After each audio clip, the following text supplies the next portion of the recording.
அதை நான் இது வரைக்கும் என் நினைவறிந்து என் மனமறிந்து இன்னொரு கண்ணில் கண்ணீர் வர நான் காரணமாக இருந்தது இல்லை. என்னை பொறுத்த வரைக்கும் அதுதான். நீங்கள் கடவுளை கும்பிடணும், கோயிலுக்கு போகணும், அதிலெல்லாம் செகண்ட் தாட் இல்லை எனக்கு. கோயிலுக்கு போக வேண்டியதான், கடவுளை கும்பிட வேண்டியதான். பட் அது ஒரு ஒரு ஒரு ராமகிருஷ்ண பரமஹம்சர் சொல்கிறார், இந்த லௌகீக உலகத்தில் நீ புரண்டுக்கிட்டே இரு, ஆனால் கடவுளை பிடிச்சிக்க கெட்டியாக.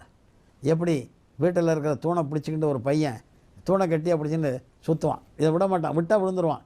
தூணை இந்த பையன் பிடிச்சிக்கிற மாதிரி நீ கடவுளை பிடிச்சின்னு லௌகீக உலகத்தில் சுற்று. கடவுளையே வந்து உறுதியாக வச்சுக்கிண்டு செய்வார்னு இருக்கிறவனுக்கு கடவுள் ஹெல்ப் பண்ண மாட்டார்.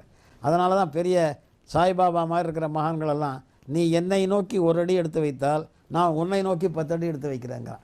அந்த ஒரு அடியை இவன் எடுத்து வைக்காமல் இந்த புலம்பல்களே வாழ்க்கைக்கு உதவாதுண்ணா. நல்ல பொழுதையெல்லாம் தூங்கி கெடுத்தவர் நாட்டை கெடுத்தவருடன் தானும் கெட்டார், சிலர் அதிர்ஷ்டம் இல்லை என்று அலட்டி கொண்டார், பட்டுக்கோட்டை பாட்டு இருக்கு பாருங்கள். அதுதான் வாழ்க்கையினுடைய ஃபிலாசபி.